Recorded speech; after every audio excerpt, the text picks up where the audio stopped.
The sound of rubber bursting was so loud it echoed over the splashes and birthday music like a gunshot, and then came the scream. Not from an adult, not from panic, but from my 7-year-old daughter Haley, pure heartbreak wrapped in a single wail. Her brand-new mermaid pool float, the one she'd been dreaming about for months, lay in shreds under the pointed heel of our neighborhood tyrant. Karen stood over it like she had conquered something. And maybe in her warped mind, she had. I was still holding the cake knife, frozen in place, while water from the pool dripped off the kids who had stopped mid-play, stunned by what they just witnessed. But what Karen didn't know, what she would soon learn the hard way, was that the woman walking out of the house behind me wasn't just a mom with a pitcher of lemonade. She was my wife. And she was a federal agent with a memory like a steel trap and a badge powerful enough to flip Karen's world upside down. It had all started like a dream. Haley had asked for a pool party for months, ever since she saw one in a cartoon. She wanted a mermaid float, bubbles, and a cake shaped like a castle. We rented a small inflatable slide, set up umbrellas, and invited just a handful of close friends. Olivia, my wife, had cleared her weekend for once. No briefings, no undercover work, just family. We even made peace with the HOA, filing all the proper paperwork days in advance to avoid any drama. Or so we thought. By noon, the yard was a joyful mess. The kids screamed with laughter as they launched down the slide and bounced into the pool, splashing water over the lawn and onto the flamingo-themed towels. Parents sat under the shade sipping iced tea. Haley was glowing, perched proudly atop her glittering mermaid float, her braids tied with ribbons that matched the scale pattern. Olivia and I were trading glances, both silently thinking the same thing. This was perfect. Then came the voice. Shrill. Sharp. Like a dental drill through a speaker. Karen. She stomped into our backyard uninvited. Heels clacking against the flagstone, sunglasses pushed high on her forehead, as if she were a Hollywood villain late to a movie set. She didn't glance at the smiling kids or the decorations. Her eyes locked onto the sound system and then to the float, her mouth already contorted in disgust. "What is this unauthorized gathering?" she barked, like she was giving orders to a room of soldiers. "The music, the water, it's disruptive." This wasn't approved. I stepped forward calmly, trying not to ruin the party. "Karen, it was approved. We submitted the paperwork 3 days ago and—" "I don't care what you submitted," she snapped, cutting me off. "This kind of chaos does not belong in a residential neighborhood." Her eyes darted to the float again, her jaw tightening. "And that thing looks like it came from a circus." Haley was floating nearby, oblivious to most of the tension. She laughed and waved at Karen with all the innocence of a child who didn't yet understand what venom people could carry. That seemed to set Karen off completely. She marched to the edge of the pool, muttering about violations. Then, before anyone could stop her, she reached in, grabbed the float's tail, yanked it halfway out, and in a single motion, drove her sharp heel into its belly. The float hissed, squealed, then folded in on itself like a dying balloon. Haley tumbled into the pool with a splash and resurfaced crying. It was like the air had been sucked out of the whole backyard. Parents jumped up. Kids stared. I dropped the cake knife onto the table. Karen just stood there like she had done everyone a favor. "Teach your brat to be quieter next time," she muttered, wiping her heel on the grass like she had stepped in gum. I was about to lose it. My fists clenched, my jaw set, and I felt the surge of parental fury boiling in my chest. But just then, I saw Olivia step out of the house. She had missed the scene by mere seconds, but the timing couldn't have been more perfect. She SCNNED the yard, instantly assessing the situation like she had trained for a dozen times. Haley crying. The deflated float. Karen smirking. Olivia's eyes narrowed, and something dangerous flashed across her face. Controlled, calculated, but unmistakably intense. Karen looked her up and down, then scoffed. "You should be ashamed, letting your child act like that. Do you people have any class?" The word people hung in the air like a bad smell. Olivia took one slow step forward, still holding the pitcher of lemonade. Her voice, when she finally spoke, was calm. Too calm. You just attacked my daughter's property in front of a yard full of witnesses. You trespassed. You endangered children near water. Do you want to keep going? Karen raised her eyebrow, clearly unimpressed. And who are you? Some overpaid soccer mom. I saw the change in Olivia. Not in her expression, she was too good for that, but in the way she tilted her head slightly, shifted her stance. Her badge wasn't visible yet, but her authority was. Every muscle in her body went still and alert, like a storm cloud about to break. I'm someone you really should have Googled before you kicked that float, she said softly, almost conversationally. Karen scoffed again, about to reply, when one of the other parents stepped in and loudly said enough. He had it on video. His phone was still recording. Karen's eyes flicked toward the camera like she just realized she was on a stage. She spun on her heel and marched out, muttering something about harassment and lawyers. But the silence she left behind wasn't relief. It was shock. Haley sobbed in Olivia's arms while I knelt by the ruined float. It was just plastic, but the emotional damage was real. This was supposed to be her day. And some entitled stranger just stomped on it, literally and emotionally. I helped Olivia comfort Haley while the parents helped re-energize the kids. We found some beach balls, turned up the music, and carried on. But the moment had changed something in Olivia. She wasn't angry. She wasn't even visibly upset. But I knew that look in her eyes. The one that said this wasn't over. Not even close. Later that night, after the kids were asleep and the house was quiet, Olivia was already on her laptop, fingers flying across the keys. I leaned in and asked what she was doing. She didn't look away from the screen. Just checking something, she murmured. Karen's full name. HOA board filings. Previous complaints. Property records. And oh, what's T? She clicked on a link that opened a news bulletin. A report of misused HOA funds. Same name.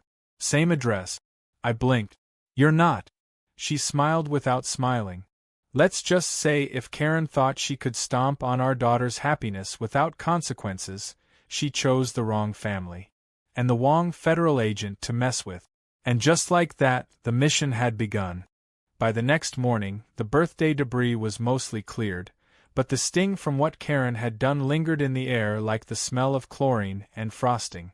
Haley was quiet at breakfast, pushing her cereal around with her spoon, and Olivia kept glancing toward the window as if something outside was going to answer the question that had been burning in her mind all night. I knew that look. It was the same one she wore when working a fresh case, when dots were beginning to connect but the whole picture was still forming. Karen hadn't just popped a child's float or ruined a party, she had walked into the lives of the wrong people and left evidence behind. And Olivia didn't let evidence go unchecked. After walking Haley to the bus stop, Olivia returned home and immediately disappeared into the home office. I knew better than to interrupt. She wasn't just a federal agent by title, she was a deep investigator with active clearance, and while she never mixed home life with work, this time the lines had blurred. She wasn't using her agency's resources directly, but she didn't have to. Years of working on housing and financial crimes meant she had a personal network, public records access, and a gift for picking up patterns. Her starting point was simple: find out who Karen really was. Not the version with a fake smile and weekly HOA newsletters, but the one buried under documents, records, and past interactions. Olivia started with property ownership. Karen's name was tied to 3 houses, but she only lived in one. Then she checked the HOA filings, which were public under state regulations. Karen wasn't just a member, she was an officer at large. Unpaid, technically, but that role gave her access to board communications and enforcement authority. And something wasn't right about the numbers. Olivia spotted discrepancies in the HOA budget reports that Karen had submitted. Line items listed as neighborhood beautification had no receipt. Fees collected from homeowners for landscaping fines didn't match deposits in the HOA's community bank statement. It wasn't hard for Olivia to guess what was happening. Karen had a system, and it likely involved siphoning funds, issuing fraudulent citations, and laundering through phony invoices. Olivia's fingers danced across the keyboard, pulling down PDFs, screenshots, and open-source documents, all while sipping lukewarm coffee like it was fuel. Meanwhile, I played my part by speaking casually with neighbors. I brought up the birthday party incident and, without pushing too hard, asked if anyone else had experienced Karen's wrath. It didn't take long before stories started pouring in. One woman down the street said Karen fined her $250 for leaving a stroller on her porch overnight. Another neighbor revealed that Karen had once threatened to report his teen daughter to the city for wearing inappropriate shorts while mowing the lawn. But what got Olivia's attention was a story from an elderly couple on the corner, who'd recently paid over $700 in violations but never received a breakdown or receipt. Olivia pulled their names and address into her spreadsheet. She was building a profile, one line at a time, cross-referencing names, emails, and incident patterns. Her theory?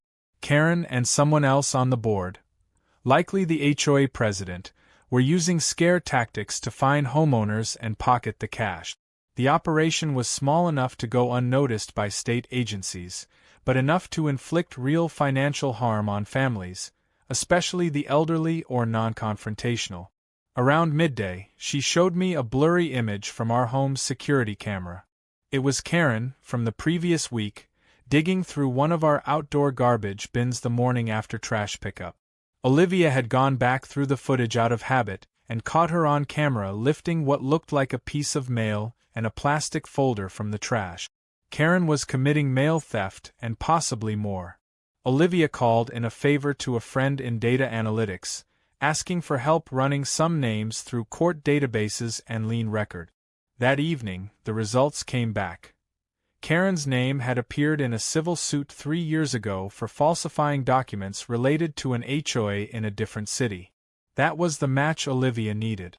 The lawsuit had been settled quietly, but the details painted a pattern. Karen had done this before. She moved into small neighborhoods, got on the HOA board, stirred chaos, and capitalized on it. She was using the authority of community governance to intimidate, manipulate, and profit. But the final twist of the night came when Olivia dug into vehicle record. She had noted Karen's Lexus plate during the birthday party and ran it through an open federal housing violation search portal. That plate had been tagged in a different city linked to a suspicious home inspection scam. The scam targeted non-English-speaking homeowners and billed them for fake safety violations. The name connected to that incident? The same HOA president now serving alongside Karen. Olivia leaned back in her chair, a long breath escaping as she stared at her growing evidence board.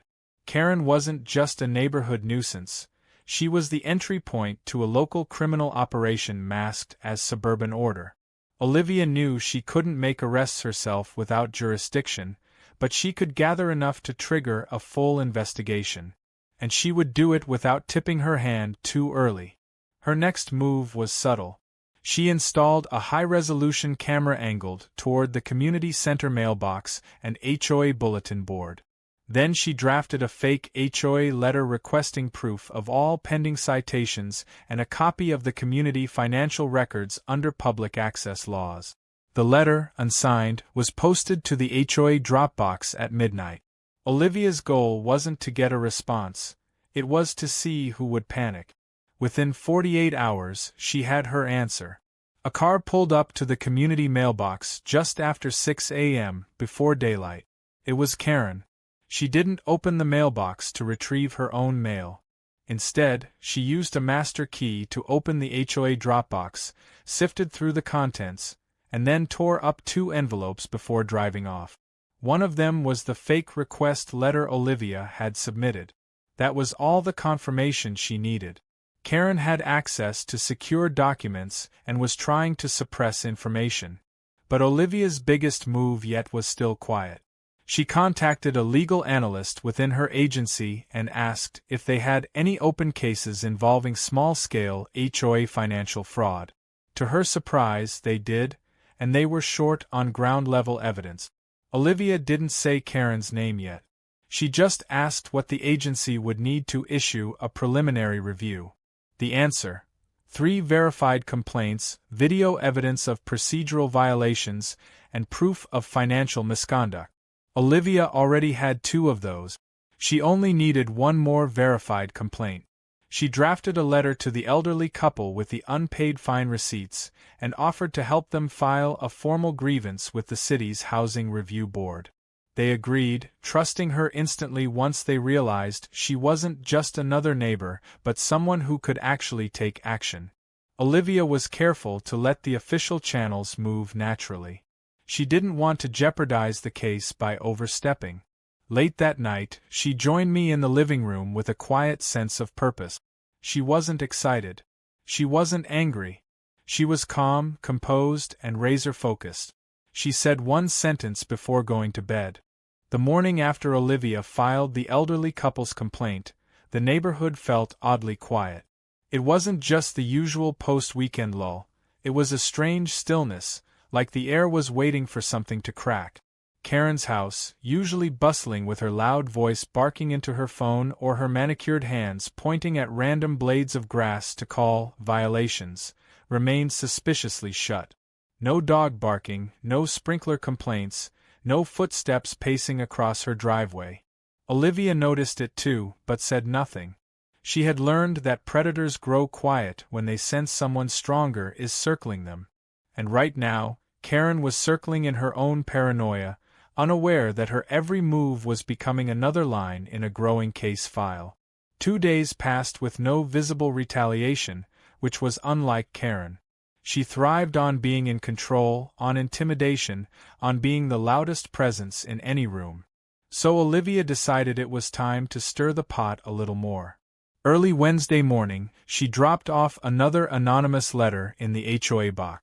This one was more precise, asking why the community pool maintenance budget had tripled despite fewer hours of operation, and why citations were being issued for invisible violations like improper grass alignment. Olivia didn't sign the letter. She didn't need to. The point wasn't to confront yet. It was to destabilize. And it worked. That evening, while walking the dog, I saw Karen pacing in front of the community center, her phone glued to her ear, her voice strained. She kept glancing around, as if someone was watching her.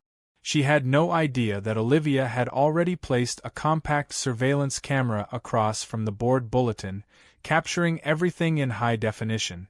Later, we watched the footage together as Karen ripped the anonymous letter from the board with shaking hands and stuffed it into her bag.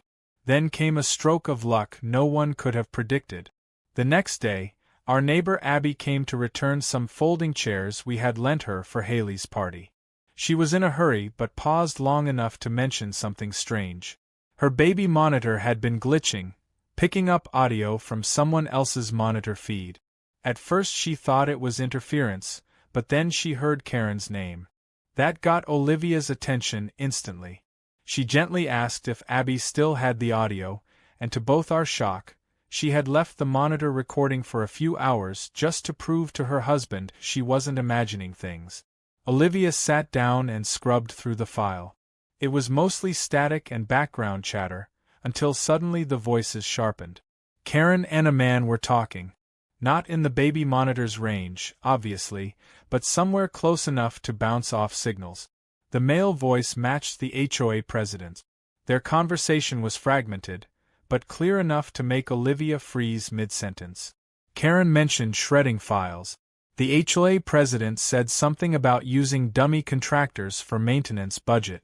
There was talk of keeping it quiet until the audit blows over, and burying anything suspicious in the landscaping receipts. Olivia paused, backed it up, and played it again. Her instincts had been right from the beginning. Karen wasn't just playing the villain in a local drama, she was actively involved in a scheme that was now bleeding into federal territory. Still, this wasn't enough. Olivia needed concrete, traceable proof of fraud. Audio captured through baby monitors, while shocking, wasn't admissible without consent and context. But it was enough to justify pushing harder. That evening, she made a strategic decision. She offered Karen a kindness, a distraction, an opportunity to grow careless. Olivia baked cookies, something she rarely did, and took them to Karen's house under the guise of smoothing things over for the sake of the neighborhood. Karen opened the door cautiously, clearly suspicious, but the scent of chocolate and the presence of a supposedly humbled mother seemed to lower her guard. They spoke briefly. Olivia apologized for any tension and promised to stay out of HOA business going forward. Karen, visibly smug again, took the bait. She smiled in that condescending way of hers and made a passive-aggressive comment about how some people just aren't cut out for leadership. Olivia laughed, nodded, and complimented Karen's hydrangeas. And while Karen was distracted by her own ego, Olivia casually slipped a small magnetic recorder underneath Karen's metal patio table. It would capture any conversation Karen had within earshot, especially the ones she believed were private. The next 2 days brought gold. Karen spoke with the HOA president twice.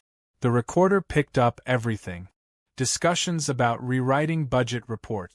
Complaints about neighbors who needed to be fined to stay in line. And most damning of all, a conversation where Karen flat out admitted she had used an old master key to open the HOA Dropbox and destroy complaint letters. She laughed about it, bragged even. That was the evidence Olivia needed. She compiled the clips, transcripts, financial records, witness accounts, and surveillance screenshots into a digital folder, encrypting it before sending it through proper channels to a contact within the Federal Housing Fraud Division. She didn't say she lived there. She didn't say she was involved. She just flagged it as urgent community corruption with digital proof of theft, wire fraud, and evidence tampering. And while the machinery of justice began to turn quietly in the background, Olivia continued her work subtly. She drafted a fake flyer for a community transparency night and posted it to the board, knowing Karen would see it and panic. As expected, Karen took it down within hours, but by then dozens of neighbors had already read it. Whispers started circulating. People who had stayed quiet for years now wanted to talk. Then came the HOA meeting. Held monthly, this one was supposed to be routine. Olivia and I attended not as a couple but as curious homeowners. Karen was back in her full command mode, standing at the front of the room in a stiff pink blazer, lecturing about neighborhood pride and rule enforcement. The HOA president sat beside her, equally smug. Then, halfway through the meeting, an anonymous envelope slid across the table toward one of the board members. Inside were screenshots of Karen at the Dropbox, copies of forged receipts, and a transcript of the baby monitor recording. Karen's voice cracked the moment she saw the contents. Her confident tone wavered. She started stuttering, trying to explain away what she hadn't even been accused of aloud yet. The board members exchanged looks. One of them stood up and said, firmly, that a motion to suspend Karen pending investigation was on the table. Olivia said nothing, just sat quietly, her hands folded in her lap as the room descended into murmurs. Karen's face drained of color. She tried to argue, but her voice wasn't sharp anymore, it was desperate. And just as she opened her mouth to accuse someone of sabotage, another board member mentioned something Olivia had been waiting for all along. Apparently, a federal complaint had been filed about the HOA's finances. An audit team was scheduled to arrive within the week. Karen paled even further. She abruptly stood, muttered something about needing a break, and stormed out of the meeting. That night, back at home, Olivia closed her laptop and looked over at me. Her eyes, usually intense and focused, were soft for once.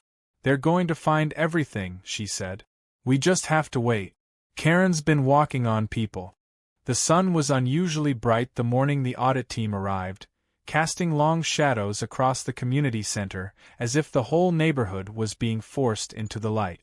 Olivia had been up early, casually watering the front yard while watching unmarked cars pull into the HOA parking lot. 3 agents stepped out, plain-clothed but professional, carrying laptops and sealed envelopes. Karen was already inside, probably hoping she could bluff her way through the meeting like she always did. But this time, the air around her had changed.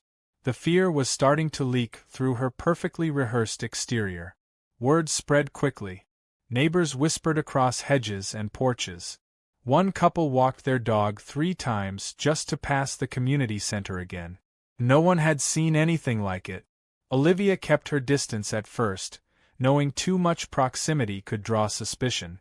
After all, she hadn't publicly revealed who she was yet, and she planned to keep it that way until the moment counted most. Timing was everything in a takedown, and she wanted Karen to walk right into it without realizing the floor was already gone beneath her. Inside the community center, the audit was already becoming a disaster. The agents didn't ask questions, they asked for documents. Original documents. Karen scrambled to locate files that had been conveniently removed from the HOA cloud drive 2 nights before. The treasurer, a nervous man who had clearly been dragged into Karen's schemes without understanding the depth, stammered that he'd never seen certain invoices before. The HOA president sat in stony silence, sweating through his collar as one of the auditors placed a printed screenshot of altered financial statements on the table. Someone was going down today, and it wasn't going to be the agents. Olivia watched from the house until just after noon. That's when she finally changed clothes, clipped her badge to the inside of her jacket pocket, and walked down to the meeting, a folder under her arm. I didn't follow her. I knew this part was hers and hers alone. Haley was drawing mermaids on the porch, blissfully unaware that her mother was about to take down a woman who had crushed her favorite toy and weaponized an entire HOA board against decent people. When Olivia stepped into the meeting room, heads turned. She waited silently by the back wall until one of the auditors noticed her and raised an eyebrow. Olivia nodded, and that's when the shift happened. The agent walked over to greet her, and as soon as he saw her credentials, he offered her a seat at the table. Karen's eyes went wide.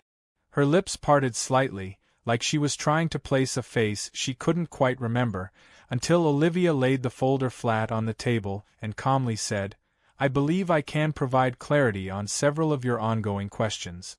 Karen immediately stood up. "This is ridiculous," she barked. "Who even is she? Why is she in this meeting?" Olivia responded without looking up. "My name is Olivia Price. I'm a senior investigator with a federal task force monitoring misuse of HOA authorities and municipal fraud. I have been documenting activities within this HOA for the past 3 weeks as part of a growing case file." She finally looked up, her gaze pinning Karen to the wall. "And I believe you, Ms. Benton, have quite a few things to explain." Karen stammered something unintelligible, waving her hands around like she could sweep the situation off the table. But Olivia calmly opened her folder and began pulling out documents. Copies of altered fine notices. Transcripts from recorded conversations. Photographs of her opening the HOA mailbox with a master key. Screenshots from the financial logs showing expenses routed to shell landscaping companies. She didn't speak with malice. She didn't raise her voice. She simply laid out fact after damning fact until even the HOA president turned pale and asked for a moment alone with his lawyer. Karen made a last-ditch attempt to flip the narrative. She claimed harassment. That Olivia was out to get her. That none of this was admissible because it came from a personal vendetta over a pool float. Olivia didn't flinch. "You're not under arrest," she said. "Not yet. But I suggest you stop talking before you dig a hole deeper than your budget discrepancy." That's when the HOA treasurer broke. He leaned forward and quietly admitted that Karen had been threatening to expose a personal affair he'd had if he didn't sign off on certain payments. His voice cracked when he said it. He was visibly broken by guilt, remorse washing over his face as if finally being released from her grasp. One of the agents took him aside, gently, like someone lifting a wounded animal from a trap. The meeting adjourned abruptly. Karen tried to storm out but was intercepted by 2 plain-clothed officers who had been waiting outside. They didn't cuff her yet, but they asked her to accompany them to a separate interview regarding wire fraud and obstruction of audit procedures. Her shriek echoed across the hallway, followed by a long silence that settled over the building like falling dust. It was over. Not the legal process, of course, that was just beginning, but the reign Karen had exercised over our community was finally broken. That night, the neighborhood was a different place. People who had once stayed silent now spoke freely. Neighbors walked by and waved with genuine relief in their eyes. Some even knocked on our door to thank Olivia directly, bringing baked goods, handwritten notes, or just a quiet nod of respect. Olivia accepted it all graciously, never taking credit beyond what was needed. She never liked glory. She preferred results. The funniest moment came just after dinner, when Haley pointed at a lawn sign we hadn't noticed before. Someone had printed out a makeshift poster and taped it to the HOA announcement board. It read, "Float Crusher Down. Mermaid Justice Served." We laughed harder than we had in weeks. Olivia finally sat down, exhaustion starting to show in her shoulders. She turned to me and said, "People like Karen don't believe anyone can stand up to them. They count on silence, on fear, on everyone looking the other way. But all it takes is one person who won't back down." I asked her if she thought Karen would go to prison. "Maybe," she said. "Maybe not. But she won't come back here. And she won't do this again. Not with the federal record she's about to have." She was right. Karen's Lexus was gone the next day. So was the smugness in the HOA president's tone. New elections were announced. A full forensic audit was ordered. The board was placed under temporary state oversight. The neighborhood had been traumatized by her for years, but no one ever pushed back until now. Until Olivia. And yet, even with everything unfolding exactly as she had orchestrated, Olivia didn't boast. She tucked away her files, deleted her temporary camera feeds, and returned to being a mom. A wife. Just Olivia again. Except we all knew better now. She wasn't just that. She never had been. And Karen would never forget it. The weeks that followed Karen's downfall felt like spring had arrived early in the neighborhood. Lawns looked greener, kids laughed louder, and for the first time in years, no one was terrified of checking their mailbox. The HLA board had been temporarily dissolved while the audit ran its course, and the remaining members who weren't involved in Karen's schemes had stepped down voluntarily. A community vote was announced to elect a new board, and the energy surrounding it was entirely different than the hush-hush power grabs of the past. People were engaged, hopeful even, as if waking up from a long period of collective gaslighting. There were posters, front yard signs, neighborhood barbecues, and actual dialogue instead of threats. It was how things should have always been, and Olivia had set that into motion, not with a speech or a spotlight, but with quiet precision and relentless truth. One morning, as Hae bounced out to catch the school bus with a brand new backpack and an unshakable smile, Olivia handed me a cup of coffee and nodded toward the front yard. There, right where the deflated remains of the mermaid float had once been shamefully folded and tossed, stood a brand new one. This one was bigger, better, and adorned with Haley's name on the tail in glimmering rainbow letters. It hadn't come from us. It was a gift from the neighbors, organized by Abby and the couple on the corner, the same ones Karen had bullied with fake fines. They had pooled together funds, found the exact model Olivia mentioned during the investigation, and left a card that simply said, "For the girl who reminded us to fight back." Haley screamed when she saw it and ran full speed into the backyard to climb on. Olivia just smiled, more with her eyes than her mouth, and sat down on the porch to watch. She looked tired, but in a good way, the kind of tired that comes after you've carried something heavy for too long and finally set it down. I sat beside her and said what had been on my mind since this all began. "You did more than get rid of Karen. You fixed this place." Olivia shook her head softly and said, "I didn't fix anything. I just held up a mirror. Karen destroyed herself." That weekend, the neighborhood threw a community party. Not for any holiday or national event, just to celebrate the beginning of a new chapter. It was held at the community park near the pool, the same place Karen once patrolled like a warden. Olivia wore a sun hat and sunglasses, blending in like she always did, though everyone there knew exactly who she was and what she had done. She didn't lead the toast. She didn't cut the ribbon on the new playground upgrades. She just stood in the back with me, sipping lemonade while Haley zipped around the picnic tables like a hummingbird. Then came a surprise no one expected. A few of the residents who had worked closely with Olivia during the fallout walked up and presented her with something small, wrapped in patriotic paper. She unwrapped it slowly, cautiously, only to find a framed photo of the mermaid float with the words, "Neighborhood Defender," in comic book font beneath it. There were signatures all around the frame. Abby's, the elderly couple's, parents, even some kids who had scribbled hearts or "Thank you, Agent Lady" in crayon. Olivia laughed so hard she had to wipe her eyes, something I hadn't seen in months. It wasn't a federal medal. It wasn't a promotion. But it was real, raw appreciation from people she hadn't even intended to impress. That meant more to her than any recognition from an office 3 states away. Meanwhile, word spread through official channels about the HOA fraud ring. Karen and the HOA president were facing multiple charges: wire fraud, misuse of community funds, destruction of public documents, and obstruction of a federal audit.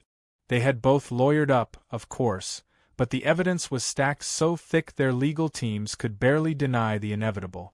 Karen's smug online presence disappeared overnight. Her car, which once roared down our street like a declaration of war, hadn't been seen since the day she was escorted to that interview. Rumor had it she fled to stay with her sister in another state, hoping for things to die down. But with a federal case pending, silence wouldn't save her. She wasn't just a bad neighbor anymore. She was a name on a docket, part of a case study for why unchecked community power can turn toxic. As the neighborhood healed, so did Haley. She didn't talk about the float incident anymore.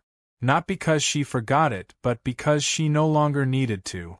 She felt safe again. She walked with confidence, rode her bike further than before, and asked Olivia endless questions about what it was like to be a federal agent. Olivia always gave the same answer. Being an agent isn't about catching bad guys. It's about making sure the good people don't have to live in fear. Haley nodded every time, as if she was writing that into her future. Then came election day for the new HOA board. It was held in the same community center Karen once tried to dominate with her presence. Now it was filled with ballots, coffee, laughter, and posters that said things like "Transparency Matters" and "Your Voice Counts." People came in waves, shaking hands, asking questions, genuinely participating. I saw Olivia's name on 3 write-in ballots, but she declined every nomination. This was about letting others lead now. Her work here was done. As the ballots were counted and the results announced, a gentle cheer rippled through the crowd. A new board was elected. 5 people who had never served before but had all been victims of Karen's reign in one way or another. They promised fairness, openness, and a return to community values. For the first time, those words didn't feel like a performance. That night, as the stars lit up the sky and porch lights flickered on across the neighborhood, Olivia sat on the porch with me again, sipping tea and watching Haley draw chalk dolphins on the driveway. There was no tension in her shoulders, no fire in her eyes, just calm. She had protected her daughter. She had defended the neighborhood. And she had done it without a badge ever having to be seen until the final moment. Power wasn't about showing force. It was about knowing when and how to use it. Then, right as we were about to go inside, Haley called out from the lawn, "Mom, can you help me name my mermaid float?" Olivia stood and walked over, crouching beside her daughter, who was patting the glittery scales of the new float. After a pause, Olivia said, "Let's name her Justice." Haley giggled. "That's not a mermaid name." Olivia smiled. "It is now." As we closed the front door and the world went quiet again, I realized that sometimes justice doesn't come with sirens or courtrooms or dramatic takedowns. Sometimes it arrives silently, in the form of a mother who refuses to let a child's laughter be crushed under someone else's boot. and sometimes, if you're lucky, it rides in on a float shaped like a mermaid, proudly bobbing in the backyard, completely Karen-free.